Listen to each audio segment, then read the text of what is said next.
Johnny est un chasseur aguerri, spécialisé dans tout ce qui touche au paranormal. On lui a demandé de visiter la maison d'un homme très riche. Lorsqu'il arrive au premier étage, sa montre détectrice d'activité surnaturelle commence à retentir.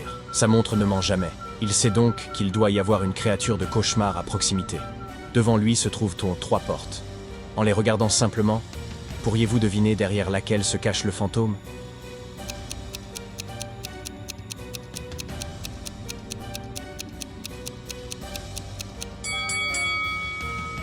Voyons voir. Il y a des empreintes de pas menant aux 3 portes.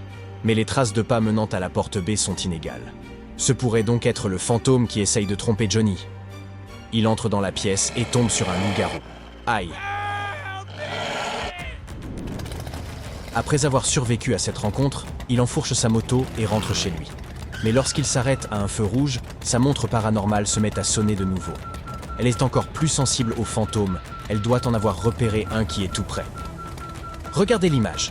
Avez-vous une idée de l'endroit où le fantôme pourrait se trouver ?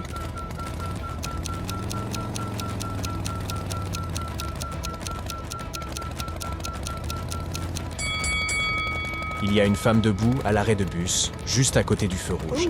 Ses pieds ne touchent pas le sol et son regard est vide. Ce doit être le fantôme. Quand Johnny tente de la capturer, elle disparaît dans une sombre forêt. Johnny essaie de localiser la fille via sa montre et pénètre aussitôt dans la forêt. La montre lui indique 3 itinéraires, A, B et C. Pouvez-vous deviner lequel est le bon ?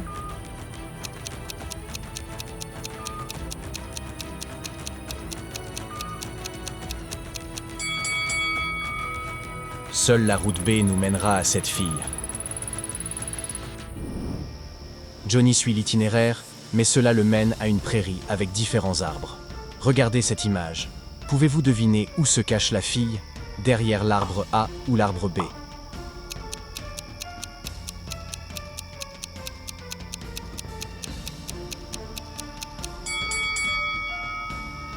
Le fantôme se cache derrière celui-ci, juste à côté de l'arbre A.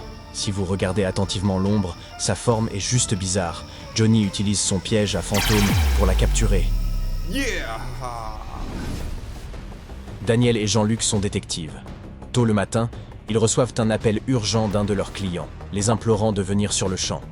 Ils montent dans leur véhicule et se rendent à l'endroit indiqué. En chemin, ils s'arrêtent à un contrôle de police. Daniel et Jean-Luc doivent se soumettre à une inspection. Mais Jean-Luc remarque quelque chose d'étrange. Ce policier est un imposteur. Comment peut-il le savoir ?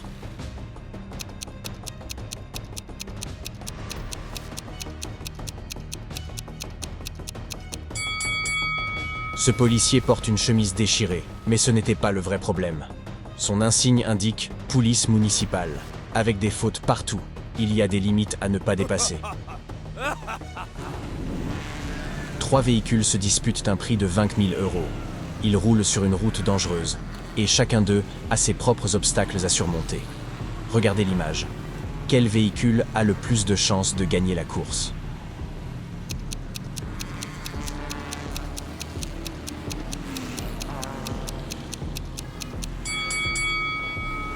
Le premier véhicule a bien tenté d'éviter les clous sur le sol, mais aucun moyen de ne pas y laisser un pneu. Le 3e conducteur pourrait essayer de contourner l'obstacle devant lui, mais cela lui ferait perdre trop de temps. Celui du milieu a le plus de chances de gagner, car il est assez large pour passer par-dessus le trou. Maya et Robert sont un couple de célèbres cambrioleurs. Une nuit, ils décident de s'introduire dans la bijouterie la plus cotée de la ville. En plein milieu de la nuit, ils arrivent devant le magasin et voient qu'un système de verrouillage complexe protège la boutique. Robert sort 3 clés de sa boîte à outils. L'une d'elles ouvre la serrure, mais s'ils utilisent la mauvaise clé, l'alarme se déclenchera. Regardez bien et faites de votre mieux pour trouver la bonne serrure.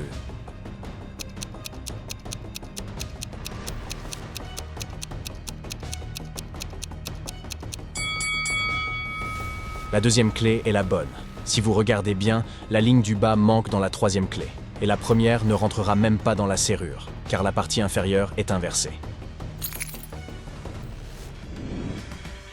Soldat, la détective, s'est réveillée dans une pièce vide. La dernière chose dont elle se souvient c'est d'avoir aidé à élucider un cambriolage qui s'était produit dans son quartier. La pièce ne contient rien d'autre que 3 tableaux accrochés au mur. Elle remarque également que la porte est verrouillée avec un système de combinaison high-tech. Soldad utilise les peintures sur le mur comme indice pour déchiffrer le code de la serrure et parvient à se libérer. Pouvez-vous deviner quel est ce code à 5 lettres?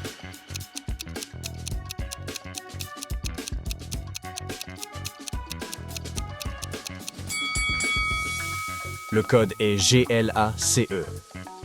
Les 3 cadres sont liés à la glace. Elle entre le bon code et ça marche.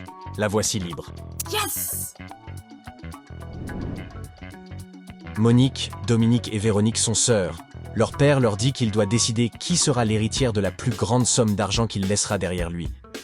Il leur dit de faire bouillir de l'eau. La bouilloire de la fille dont l'eau bourra en premier déterminera qui sera son héritière. Elles commencent toutes à faire bouillir l'eau en même temps, mais la bouilloire de la plus jeune bout la première.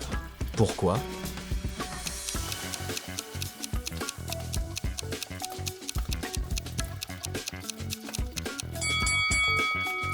Tandis que les autres filles ne cessèrent de vérifier en soulevant le couvercle, la plus jeune a gardé le sien fermé, ce qui a fait bouillir l'eau plus vite. Bien joué. David est homme d'affaires et il lui faut conduire de New York à Boston. Dès qu'il arrive à Boston, il remarque que son pneu était crevé depuis le début du voyage. Et pourtant, son trajet n'en a pas du tout été affecté. Comment est-ce possible ?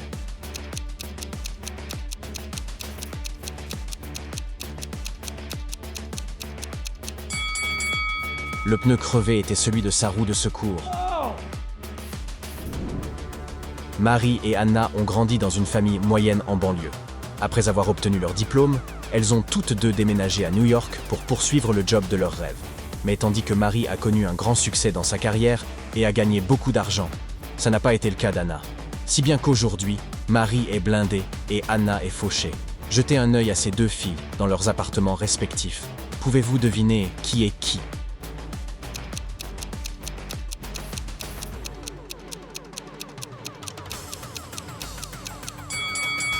Anna est celle de gauche. Bien qu'elle semble posséder de belles affaires, toute sa décoration porte encore les étiquettes de prix. Elle prévoit probablement de retourner ses articles au magasin. La compagnie a décidé d'organiser une journée amusante pour ses employés. Un heureux élu remportera le dernier modèle d'ordinateur portable s'il parvient à sortir du labyrinthe le plus rapidement possible. Brad et Angelina sont les seuls à accepter le défi. Mais il semble qu'ils aient en tous les deux du mal. Regardez l'image. Qui est le plus stupide des deux ? Ah! Oh non!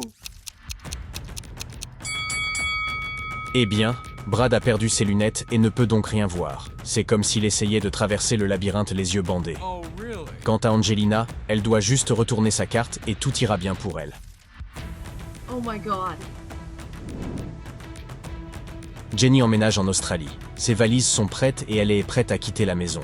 Mais en sortant, elle s'aperçoit qu'elle a oublié plusieurs choses importantes. Oh no. Elle doit trouver son passeport, son téléphone et le papier avec l'adresse de son hôtel. Pouvez-vous l'aider à trouver tout ça ? Et...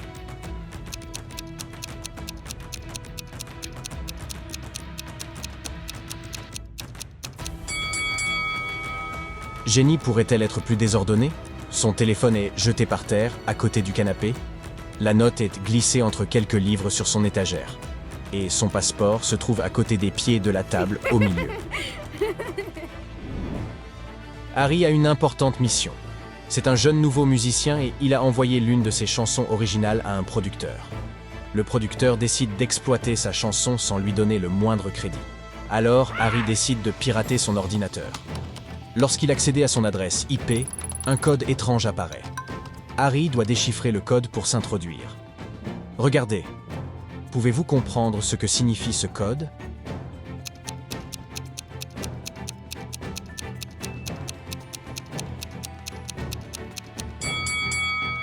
C'est bien plus simple que vous ne le pensez. La réponse est Doomer 3 4 5 67. Tous les chiffres sont simplement reflétés comme dans une glace. Fastoche. Samuel, le détective, arrive sur les lieux d'un vol. Quelqu'un a cambriolé un magasin d'électronique. Alors que Samuel parle avec le garde, il remarque que ce dernier fait partir des voleurs. Comment le sait-il?